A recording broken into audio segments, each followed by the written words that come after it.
Hey everyone, and welcome. Today, we're going to crack open an ancient text that holds this surprisingly modern blueprint for a long, healthy life. It's called the Astanga Hridayam.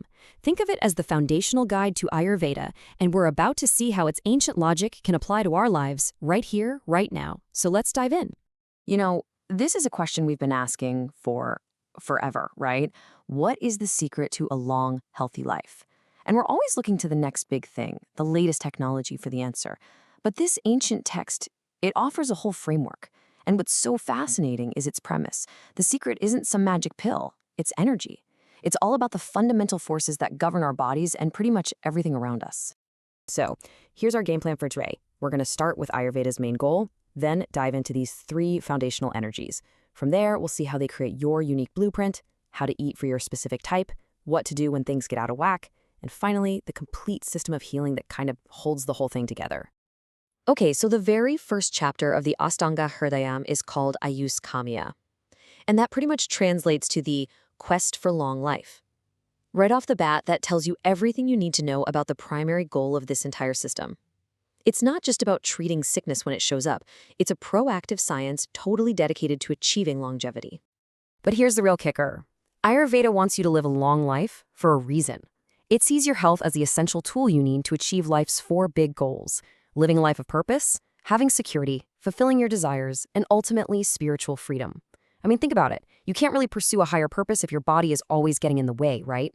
In this view, health isn't the final goal, it's the foundation for a meaningful life.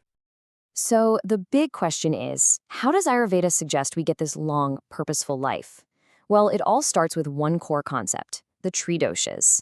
These are the three fundamental energies, you could call them biological principles, that govern every single thing happening in our bodies, from blinking an eye to thinking a thought. The easiest way to think about Vata, Pitta, and Kapha is as the master blueprints for how your body operates. Every function, every personality quirk, every strength, and every weakness, it can all be understood through the lens of these three forces. And, this is the most important part, whether they're in balance or out of balance. So each of these doses has its own distinct personality, which comes from the elements. You can see all the specific qualities here, but here's a simple way to remember it. Vata is the energy of movement, just like the wind. It's light, it's mobile, it's dry. Pitta is the energy of transformation, like fire. It's hot, it's sharp. And Kapha, that's the energy of structure, like earth and water coming together. It's stable, it's heavy, it's smooth. Everything about you is some combination of these qualities. Okay, so if we all have these same three energies floating around inside of us, what makes each of us so different? I mean, why are some people always cold and others always hot? The answer lies in this really cool concept, our unique personal constitution, which is known as Prakriti. Your Prakriti is basically your energetic signature. It's the specific ratio of Vata, Pitta, and Kapha that you were born with. And get this, it doesn't change throughout your life. It's your factory setting. It's what determines your physical build, how fast your metabolism is, and even your natural mental and emotional tendencies. The text lays out 7 main types based on which of these doses are the most dominant in a person. So, for example, someone might have a constitution like this one right here, where Vata is the star of the show, followed by Pitta, and then a little bit of Kapha.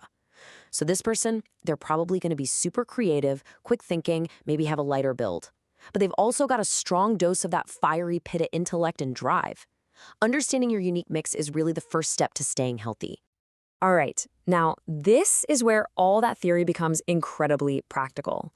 How do you actually keep your unique blueprint in balance? Well, the number one tool, according to the Astanga Hridayam, is your diet. Food isn't just calories, it's information, it's medicine, and it's the most direct way you have to influence those doses every single day. This right here is the single most important rule of Ayurvedic nutrition. It's super simple. Like increases like. Basically, any food or even an experience that shares qualities with a dosa will increase that dosa in your body.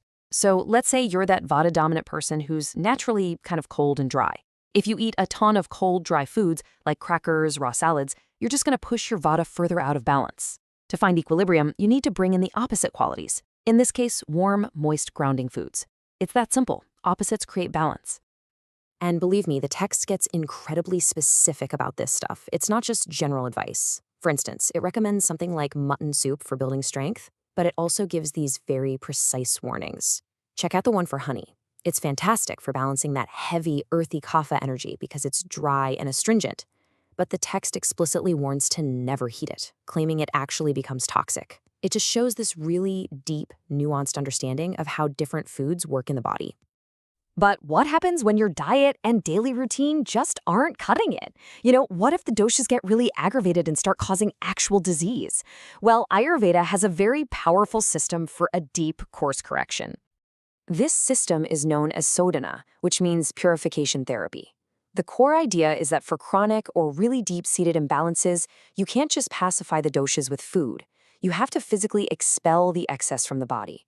And the Astanga Hridayam is very clear that this method is superior because once you get it out, the disease is far less likely to come back. Now, these 5 core purification therapies are famously known as panchakarma.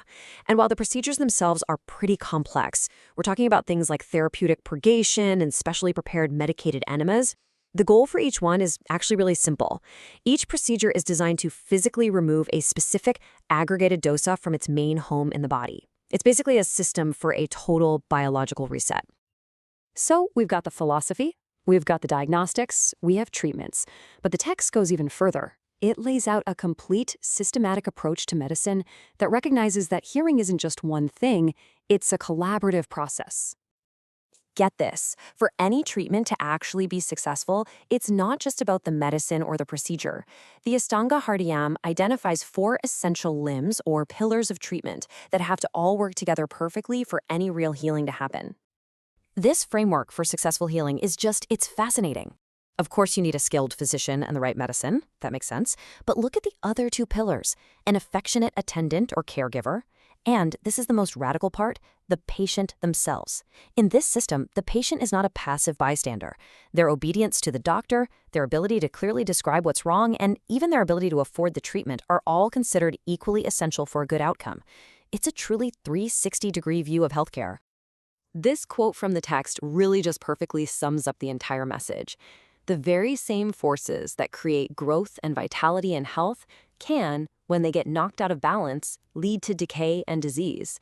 It tells us that health isn't some static place you arrive at. It's a constant, mindful practice of keeping things in equilibrium. And that really leaves us with a final question to think about. In our age of hyper-generalized medicine and these one-size-fits-all wellness trends, this ancient system offers a completely, radically personalized approach. It asks us to look inward, to understand our own unique blueprint, and to use the simplest tools, like food and our daily routines, to maintain our own unique balance. So, could it be that the key to our future health actually lies in rediscovering this wisdom from our past?